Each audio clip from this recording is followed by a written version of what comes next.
안녕하세요. 대정초등학교 여러분. 지금부터는 1990년대 이후의 경제생활 모습을 알아보도록 하겠습니다.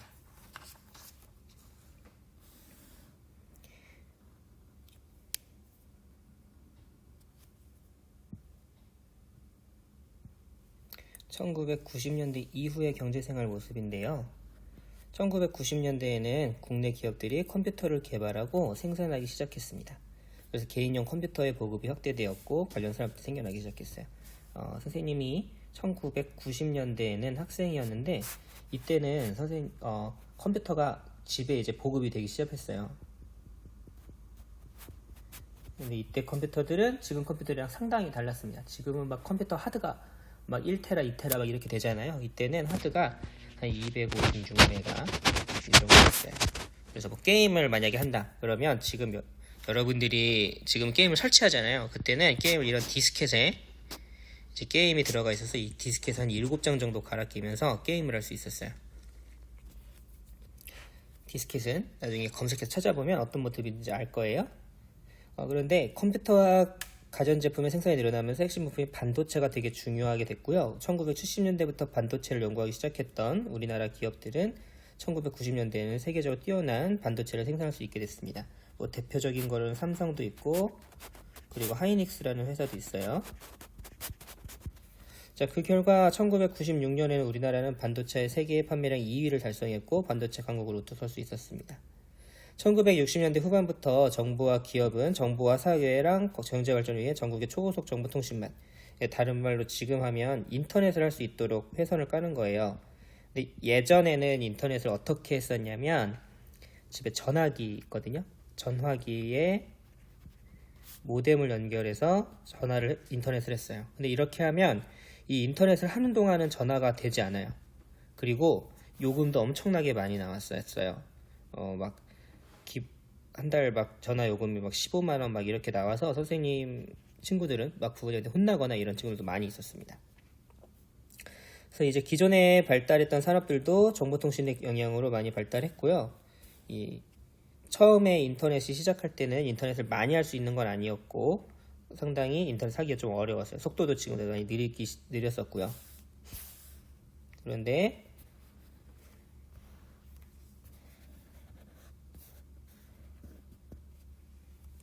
2000년대 이후에는 생명공학, 우주항공, 신소재 산업, 로봇 산업 등과 고도의 기술이 발달, 첨단 산업이 발달하고 있어요. 얘네들이 왜 첨단 산업이냐면 얘네들은 산업 하나만이 아니라 산업 여러 개가 서로 밀접하게 연결이 되어 있어요. 그래서 첨단 산업이라고 부릅니다.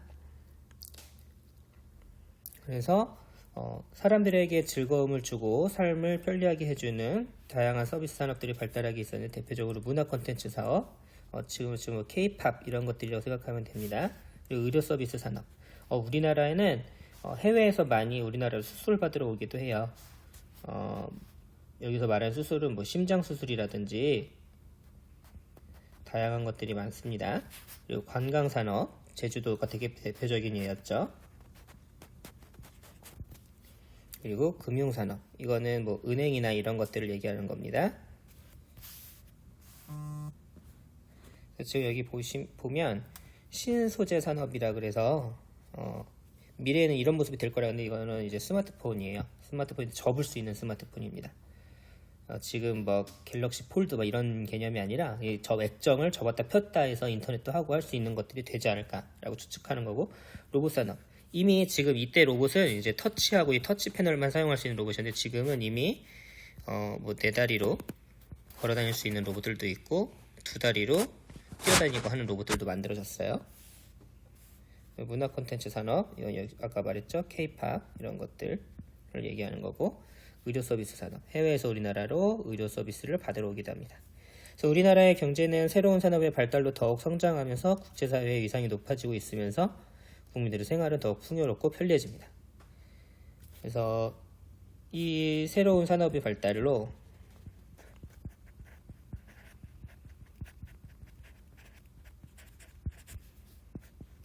국제사회에서 위상이 높아지고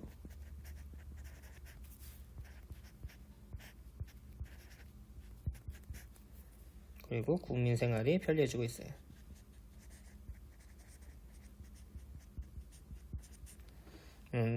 처음보다 우리나라는 정말 많이 발전해서 많은 사람들이 살기 편해지고 있고요. 그래서 이제 요것들을 보겠습니다. 요거는 교과서에 이제 붙임딱지를 여러분들이 같이 찾아보면 되겠습니다. 활동자료 3에 있는 건데,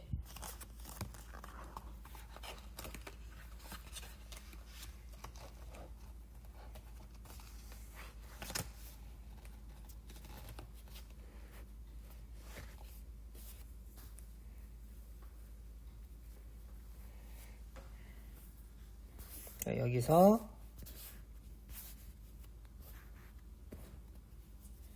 이 두 개는 과제가 되겠습니다. 뒤에 붙임 3에 보면 4개를 띄는 거예요. 4개를 띄어서 붙이면 됩니다.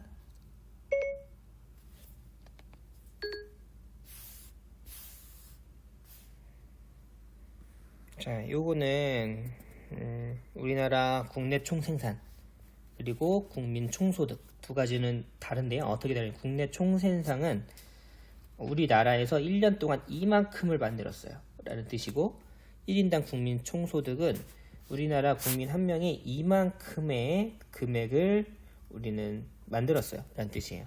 국내 총생산을 보면, 자, 1인당 이제 국내 총생산량의 변화, 1950년도에는 0.1조 원, 그러니까 1천억 원이었어요. 그런데 2015년에는 1,564조 원까지 올라갔습니다. 무려 지금 한 40년, 60년 사이에 경제가 엄청나게 많이 성장을 했죠. 국내 총생산, 일정 기간에 한 나라 안에서 생산된 물건과 서비스의 양을 돈으로 합해서 계산한 것.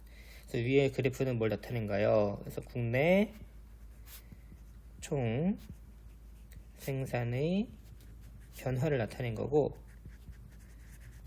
그래프의 세로축은 총 생산 금액,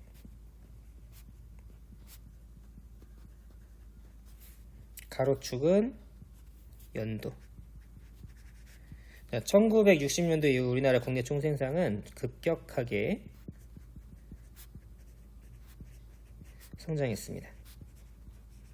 사실 여기서 급격하게라는 게 1955년에서 1960년에서 한 1980년도까지는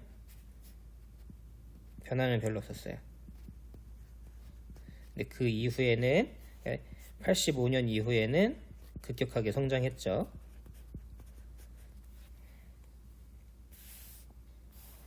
1인당 국민 총소득은요, 1년에 한 명이 얼만큼씩 벌었는가 이런 걸 따지는 거예요.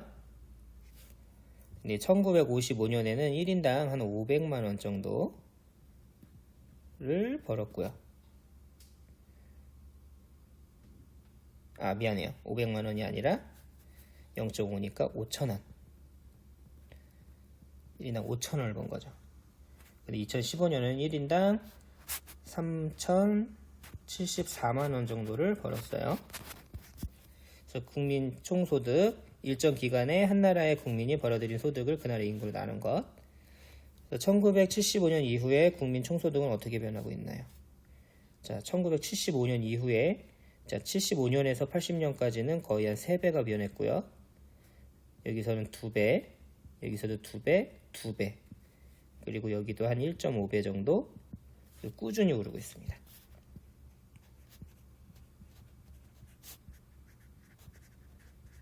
(1인당) 국민소득이 가장 많이 증가한 기간은 언제인가요? 그래서 이 차이를 구하면 되는데, 구해볼까요? 여기는 500 정도가 늘어나는 거죠. 여기는 700 정도가 늘어났었고, 여기도 500 정도가 늘어났었고, 여기도 한 400, 여기도 한 500 가까이 늘어났었고, 480 정도 되죠. 여기는 460 정도. 그럼 가장 많이 늘어난 애는 2005년에서 2010년 이때가 가장 많이 늘어났다고 볼 수 있네요. 앞으로 우리나라 국내 총생산이랑 1인당 국민 총수도 어떻게 변할 걸까요? 앞으로도 계속 성장할 것이다